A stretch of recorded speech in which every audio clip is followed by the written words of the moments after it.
Hello everyone, welcome back to my YouTube channel and I am Smriti Bhatia and I am back again with a new video and the topic for today's video will be the spinal cord. So today we will be studying about the anatomy, features, internal structure of the spinal cord. So let's begin.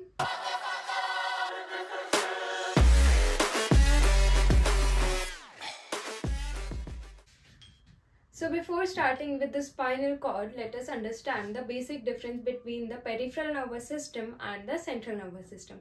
So in the peripheral nervous system, both our upper extremities and the lower extremities are counted, and in the central nervous system, the brain and the spinal cord is included.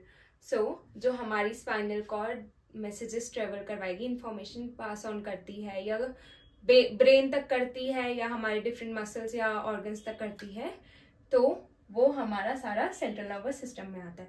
तो जो हमारी spinal cord होगी वो central nervous system में आएगी.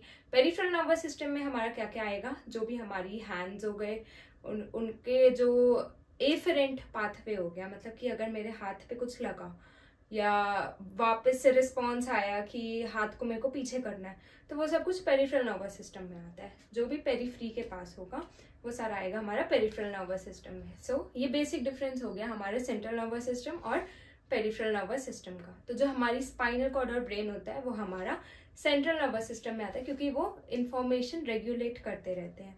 तो जो हमारी स्पाइनल कॉर्ड होगी वो सेंट्रल नर्वस सिस्टम का पार्ट है. ठीक है. what does it do? It connects the brain and the peripheral nervous system. कोई भी मैसेज अगर मेरे लिम्स से आएगा, अपर एक्सट्रीमिटी से आएगा या लोअर एक्सट्रीमिटी से आएगा, वो ब्रेन तक किसके थ्रू पास ऑन होगा, स्पाइनल कॉर्ड के थ्रू पास ऑन होगा. तो ये सिर्फ एक ऐसा कनेक्शन होता है जो हमारे पेरिफेरल नर्वस सिस्टम को ब्रेन के साथ कनेक्ट करके रखता है. उसके बाद ये सिर्फ एक ऐसा पाथवे होता है जो कि इंफॉर्मेशन ट्रेवल करवाता है, ये मैंने बता दिया. ठीक है. उसके बाद हम इसकी ऑक्यूपेशन वो देखते हैं कि ये कितना स्पेस ऑक्यूपाई करता है. ठीक है.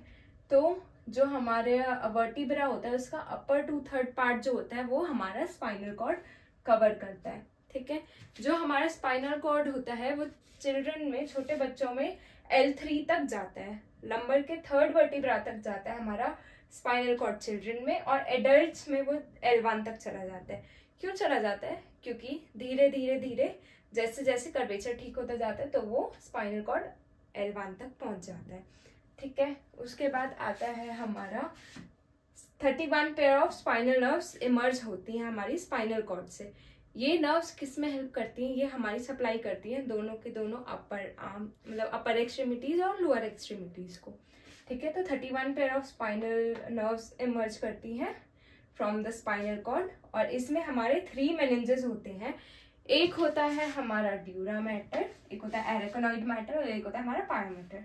तो जो हमारा ड्यूरा मैटर और एरेकनॉइड मैटर होता है इसके बीच का जो, अच्छा, ड्यूरा मैटर हमारा सबसे आउटर मोस्ट होता है. ठीक है. एरेकनॉइड जो होता है वो हमारा मिडल में प्रेजेंट होता है, और जो हमारा पाया मैटर होता है वो इनर मोस्ट होता है, इनर मोस्ट. तो जो हमारा ड्यूरा मैटर और एरेकनॉइड मैटर के बीच का स्पेस होता है उसको हम बोलते हैं सब ड्यूरल स्पेस, और जो हमारा एरेकनॉइड मैटर और पाया मैटर के बीच का स्पेस होता है उसको हम बोलते हैं सब एरेकनॉइड स्पेस. जो हमारा सब एरेकनॉइड स्पेस होता है, मतलब एरेकनॉइड मैटर और पाया मैटर के बीच में हमारा जो सेरिब्रोस्पाइनल फ्लूइड होता है वो फ्लो करता है, सेरिब्रोस्पाइनल फ्लूइड, CSF. ठीक है. तो ये हमारा सेरिब्रोस्पाइनल फ्लूइड कहाँ पर फ्लो करता है, सब एरेकनॉइड स्पेस में, जो कि हमारा एरेकनॉइड मैटर और पाया मैटर के बीच में होता है. ठीक है. जैसे कि मैंने ये बनाया है, इसमें ये हमारा एक स्पाइनल सेगमेंट है. ठीक है. सेगमेंट नहीं, स्पाइनल कॉर्ड का के मेनिंजेस देख सकते हैं हम इसमें. तो जैसे सबसे बाहर वाला जो होगा वो हमारा कौन सा होगा, ड्यूरा मैटर. अंदर वाला होगा हमारा एरेकनॉइड मैटर, और सबसे अंदर वाला यहाँ वाला होगा हमारा पाया मैटर. ठीक है. इसके बीच में हमारा क्या फ्लो करेगा, सेरिब्रोस्पाइनल फ्लूइड. ठीक है. उसके बाद हमारे जो वर्टिब्रास होते हैं, ठीक है, जैसे कि L1 तक अभी हमने देखा कि जो स्पाइनल कॉर्ड होती है वो सिर्फ L1 तक जाती है, बट उसके 31 पेयर्स हैं, 31 सेगमेंट्स निकल रहे हैं स्पाइनल कॉर्ड के। तो हर वर्टिब्रा के साथ एक नहीं निकलता, ठीक है, हर वर्टिब्रा के साथ एक दो ऊपर नीचे निकल सकते हैं सेगमेंट्स। तो इसको कैसे देखते हैं हम, C1 से C7 तक हमारे जो स्पाइनल से, ये हमारी वर्टिब्रा है, यहाँ पे जो मैंने लिखे ये वर्टिब्रा है और ये हमारे स्पाइनल सेगमेंट्स हैं, ठीक है, ये हमारे सेगमेंट्स हैं। तो C1 से C7 तक हमारी C1 to C8 सेगमेंट निकलता है स्पाइनल नर्व्स का, ठीक है। T1 से T6 में हमारा T1 to T8 निकलता है, ठीक है। T7 to T9 तक हमारा कौन सा निकलता है, T9 से लेके T12 तक। देखो यहाँ पर T8 हो गया, ठीक है, और T7 तो यहाँ से स्टार्ट हो रहा है, बट ये स्पाइनल सेगमेंट 9 आ जाएगा यहाँ पर। T7 वर्टिब्रा के लेवल पे हमारा स्पाइनल सेगमेंट T9 आ जाएगा, और T9 तक हमारा कौन सा T12 कंप्लीट हो जाएगा।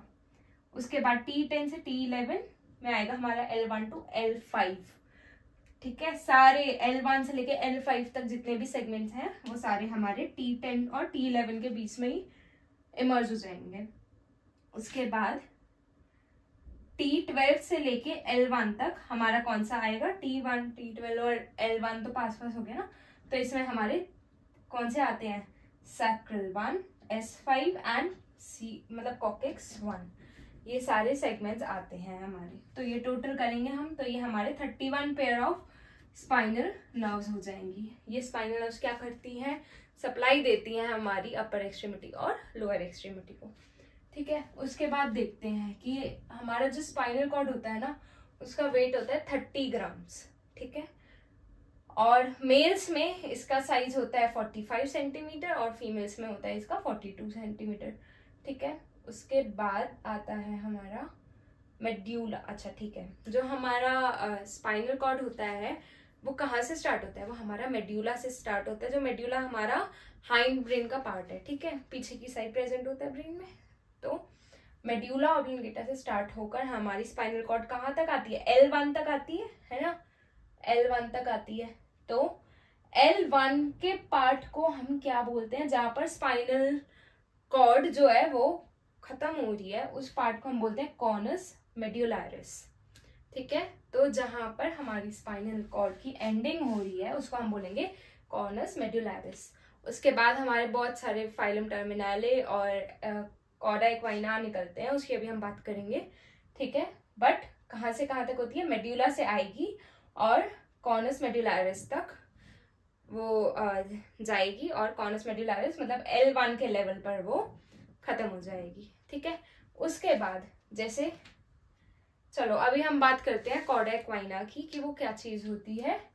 तो एक बार फिर से ये रिवाइज कर लेते हैं कि जो हमारा स्पाइनल कॉर्ड होता है वो सेंट्रल नर्वस सिस्टम का पार्ट होता है, और ये एक ऐसा पाथवे होता है, सिर्फ एक ऐसा पाथवे है जो हमारे ब्रेन को पेरिफेरल नर्वस सिस्टम से कंट्रोल कर मतलब कनेक्ट करेगा।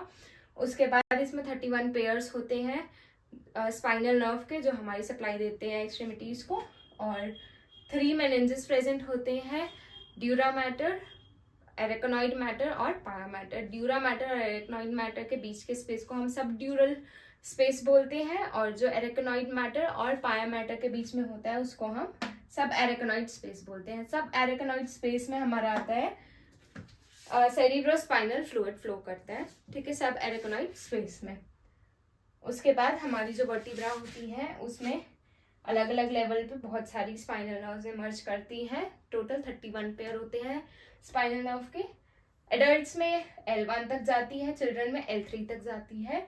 वेट होता है स्पाइनल कॉर्ड का 30 ग्राम, मेल्स में 45 सेंटीमीटर की होती है और फीमेल्स में 42 सेंटीमीटर की होती है। मेड्यूला से स्टार्ट होती है, कॉनस मेड्यूलरिस पे जाके खत्म हो जाती है। कॉनस मेड्यूलरिस एंडिंग होती है स्पाइनल कॉर्ड की। उसके बाद बहुत सारे इसके सेगमेंट्स निकलते हैं, ठीक है, और ये होता है हमारा L1 के लेवल पे। सो फ्रेंड्स, आई होप कि आज के लिए इतना काफ़ी है। So if you like my video then please hit the like button below, subscribe to my channel if you are new to this channel, and don't forget to comment and share it with your friends. And in the next video we will be covering the topics, that is the chorda equina, phylum terminale and the internal features of the spinal cord. See you next time. Keep studying.